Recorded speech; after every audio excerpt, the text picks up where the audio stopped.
ay dating protestante. Since birth, ako po ay Seventh-day Adventist. Buo ko pong pamilya ay protestante po kami. Dahil nais po naming makita ang katotohanan at kung saan po ang tunay na kaligtasan. Ang Katoliko, ang tunay na daan, ang tunay na kaligtasan.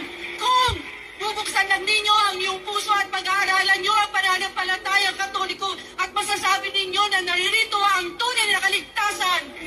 Amen.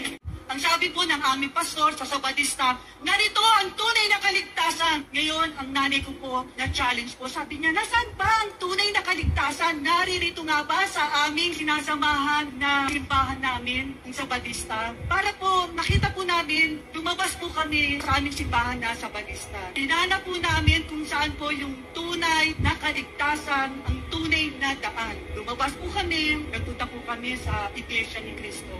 Siya nga pala po, bago ang lahat, magpapakilala nga pala po ako, no? Ako po si Sister Josephine Reyes from the Annunciation, sister po. Sa kakahanap po namin, tunay nga na pag kayo ay kumato, kayo pagbubuksan. Kapag hinanap po ninyo, at inyong matatagpuan, ganun po ang nangyari sa amin. So, hinanap po namin ang tunay na daan, pumasok po kami sa Jehovah's Witness. Nakakasama po namin sila sa mga Bible study. At sa Sabadista po talagang since birth, hanggang sa nagkaisip po kami, meron po kami Bible study.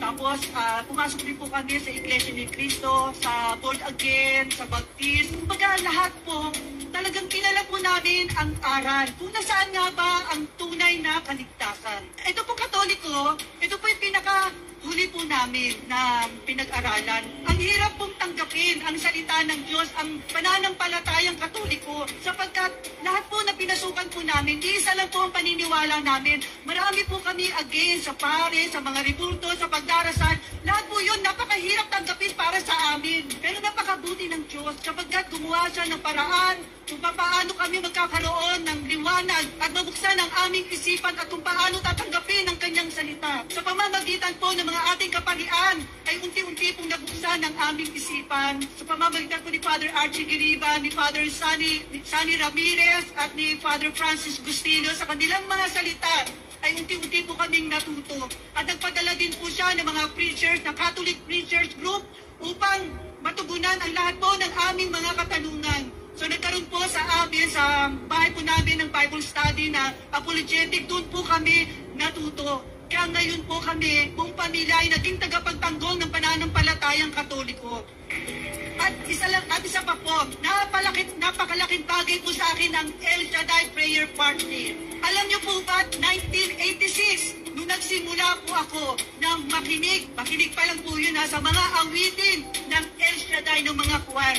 Doon napalambot ang puso ko kasi ako po yung taong palagi lang nasa bahay, nag-iisa, wala akong pakialam. Pero ang pamilya ko, lagi sila nakikinig kay Brother Mike. Tuwang-tuwa sila. Ako naman, nawili ako sa pakikinig ng mga awitin. Doon ako hinipo ng ating Panginoon.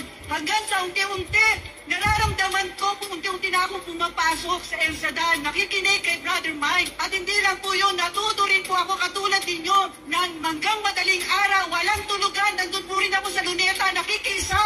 Umulan, umaraw, nandun din po ako, kasama ko ang mga kabataan. Nung pinakikinggan ko po yung awitin, Walk with Faith, You'll Never Walk Alone, talagang naramdaman ko ang presensya ng Diyos. Kasi po, paano niya ako dinala, kung paano ko nakita ang liwanag patungo sa Katoliko. Kaya masasabi ko po, ang Katoliko, ang tunay na daan, ang tunay na kaligtasan. Kung bubuksan lang ninyo ang iyong puso at pag-aaralan nyo ang pananampalatayang Katoliko at masasabi ninyo na naririto ang tunay na kaligtasan. Hindi ako naging pigil sapagkat binuksan ko ang aking puso at natuto akong makinig. Dati ako nakikinig kay Brother Mike sa mga pare, sa mga misa. Pilit kong binubuksan upang magkaroon ako ng pangunawa at hindi ako maging mangmang. Kaya ako pinagmamalaki ko na ako'y isang